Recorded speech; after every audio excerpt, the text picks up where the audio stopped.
This is our third video on manual digitizing, and let's just get started. We're going to do the buttons today. Okay, so I'm going to click on one of the circle tools over here to activate it, and I want these buttons to be pink. Okay, so we've done that a million times, so we see that. Now we're going to move this out of the way, what we're going to do. Okay, and now we're going to try to duplicate this outer circle here.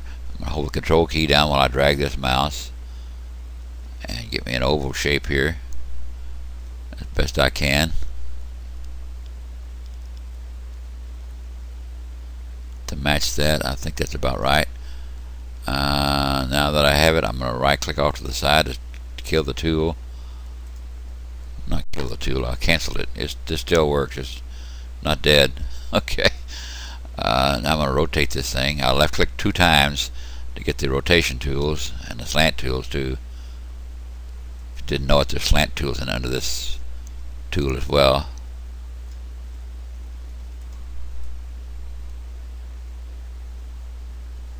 It's not quite big enough. Not quite big enough. Can I move this and stretch it out a little bit? Yeah, stretch it out a little bit.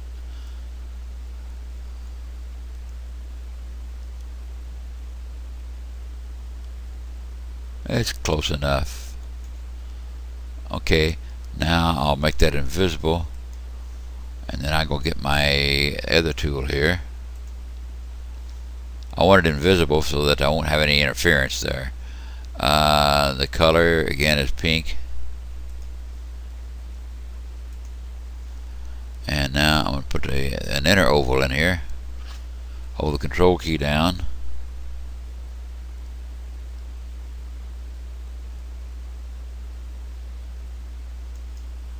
I think that's about right. Alright, I canceled the tool by right clicking. Now I'm going to left click this thing one time, left click it a second time, use the rotation tool to swing this thing around here about like I want it, and then move it again, left click to move it.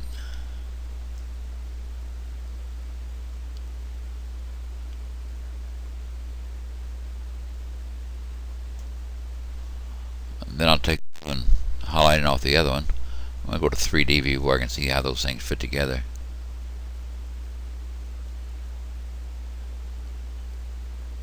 Looks like I need that center one just to be just a little bit further down. Can I just left click that center one there? Well, I'm going to right click off the side here and left click in there. I got the center one. I did get the center one, I think. It looks like I got the center one. So I can just pull that down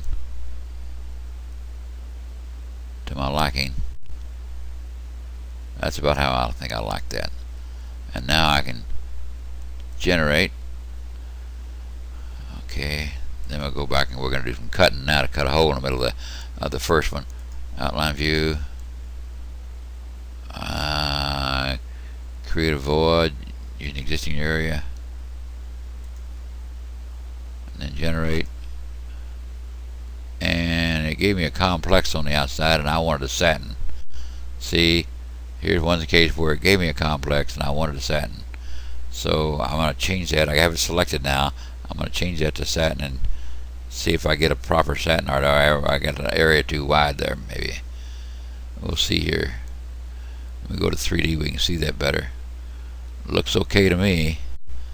Okay, good enough. Now we'll do this other one over here. Start out with the circle tool again. I'll hold the control key down.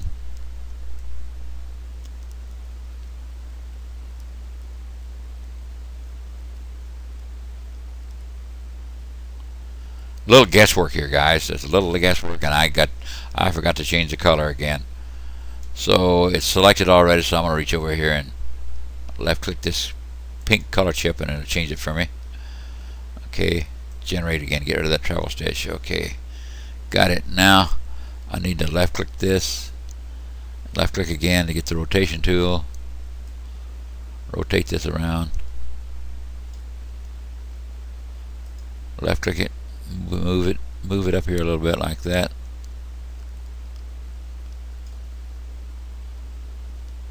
It's not quite the right size, but let me see if I can make it just a little bit bigger by pulling this tool this way.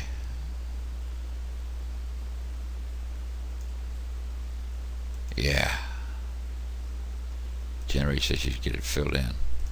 Okay, now I can move this to about where I want it. That's close enough to the right angle and everything. Okay, now we'll make this invisible, but it won't work because it's in 3D, but I'll take it out of 3D and it will be invisible.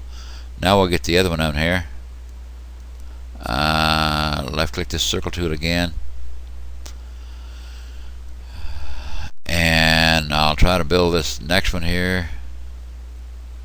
Hold the control key down or it won't work for me. I think that's about right. Again, I forgot to change it. I moved the control panel over here and now I can't remember to do it to use it. So I'll double right click to cancel it. Now I can reach over and use the pink. Oh, I guess it's got to be selected, Bob.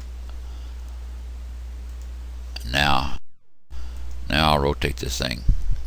Second time to get the tools.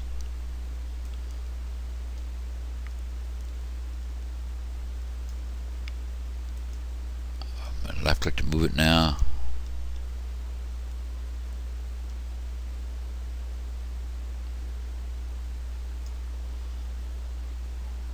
Generate. Okay. Now I will select I'll undo it so I can make it visible again. I clicked on the eyeball there to make it invisible again. Now I'll left click this one and I go to outline view here, and outline view, create a void using existing area. Then that looks just perfect to me. Okay, generate. There's a button again. Now I really need to move this away from the needle. So here's how you do that. You left click the center one and it's selected it. Now I can hold the control key down. I can come over here on the edge, like right in here. I'm outside the small one and on the big one. So I left click it, and the control key is down while I do that. So now both of them are left click selected. And now I can come over and hit the group icon, ungroup icon, and it groups those two pieces together. Now I can use the left mouse button and I can move this thing away like that. I don't want to make the design too big, so I'll move it away where it doesn't touch the needle, but it still doesn't touch it. Yeah, there, you know what I mean. Okay, maybe you don't know what I mean. I'm going to do this one that way too, just a little bit. Group it together, and then we can move it away just a bit. Okay, then we can generate stitches, and here's what that looks like if the image is hidden and in 3D view. Okay, we still haven't gotten the thimble or the black dots here, but I don't really have time to do the black dots either. I might have time to do one of them. I'm pushing myself. I won't do that. We'll fix it later in another session. Okay, thank you and goodbye, and we'll talk to you again.